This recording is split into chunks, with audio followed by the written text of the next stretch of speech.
యేసు ప్రభు వారును ఆయన శిష్యులను ఒక వివాహానికి పిలువబడ్డారు. ఆ వివాహానికి యేసు ప్రభు వారును ఆయన శిష్యులు కూడా వెళ్ళారు. అలాగనే యేసు ప్రభు వారి తల్లి అయిన మరియా కూడా అక్కడికి వెళ్ళారు. అయితే అక్కడ సాంప్రదాయం ఏంటంటే ద్రాక్షారసము ఇవ్వటం, అది మర్యాద. ఆ వివాహములో ద్రాక్షారసము పోస్తున్నారు, ద్రాక్షారసము తాగేవారు తాగుతున్నారు.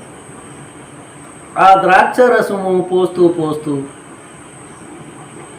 మొత్తం మీద ద్రాక్షారసం అయిపోయింది.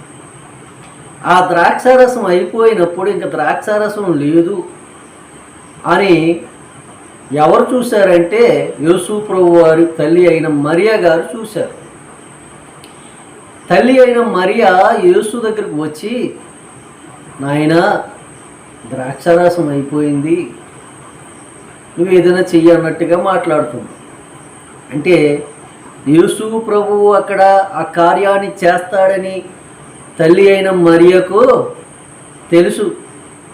తల్లి అయిన మరియకు తెలుసు కనుకనే వచ్చి, యేసు వారికి ద్రాక్షారసం లేదు అని చెబితే యేసు ప్రభు అన్న మాట, అమ్మా నా సమయం ఇంకను రాలేదు, నాతో నీకేమీ పని అని చెప్పేసి తల్లిని పంపించేశాడు.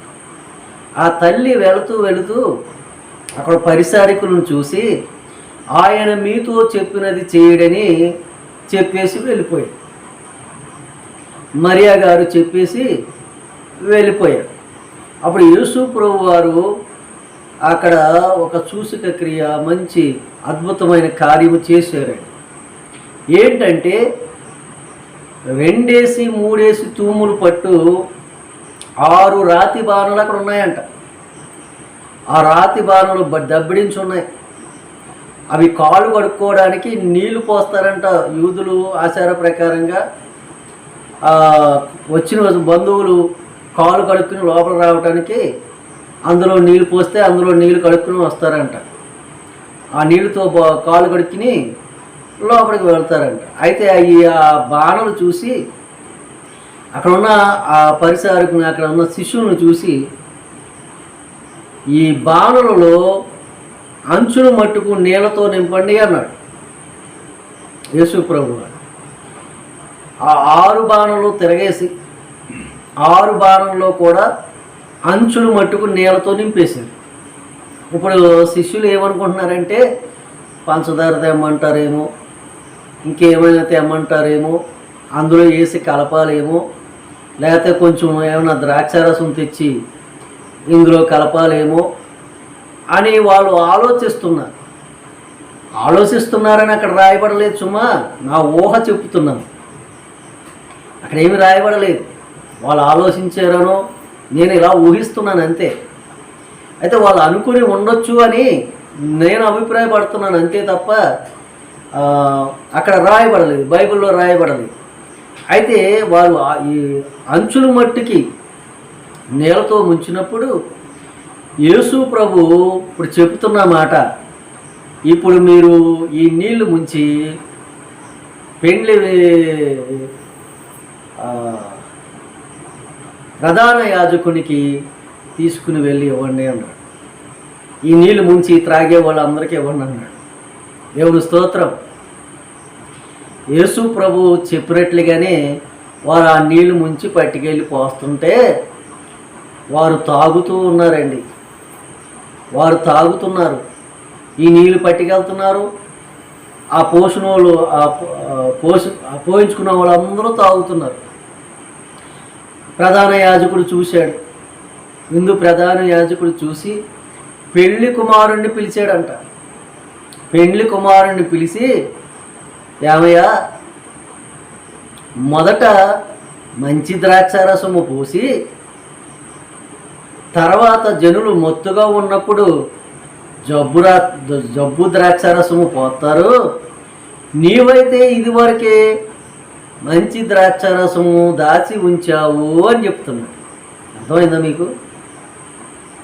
ఇప్పుడు తాగుతున్నది మొదట పోసిందే జబ్బు ద్రాక్షారసం, ఇప్పుడు చాలా మధురంగా ఉంది ద్రాక్షారసం. ఆ నీళ్లు ముంచి తీసుకు వెళ్ళిన వారికే తెలుసు అవి నీళ్ళని. కానీ నీళ్లను ద్రాక్షారసముగా యేసయ్య మార్చేసాడండి. దేవునికి స్తోత్రం.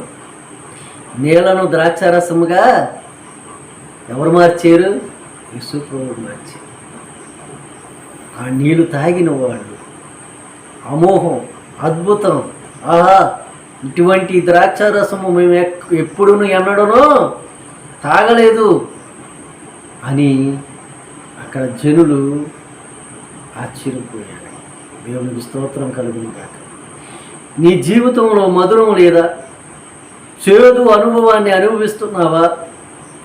ఈ చేదు అనుభవాన్ని తీసివేయాలి అని నీకుందా? ఈ చేదు అనుభవాన్ని తీసి నీకు మధురముగా నిన్ను మధురముగా మారుస్తాడు యేసయ్య. ఈ చేదు అనుభవంతో నువ్వు బాధపడుతున్నావేమో, నీ జీవితంలో చేదు అనుభవం కలిగి ఉన్నావేమో, కానీ దేవునికి అసాధ్యమైనది ఏదీ లేదు. నీ జీవితాన్ని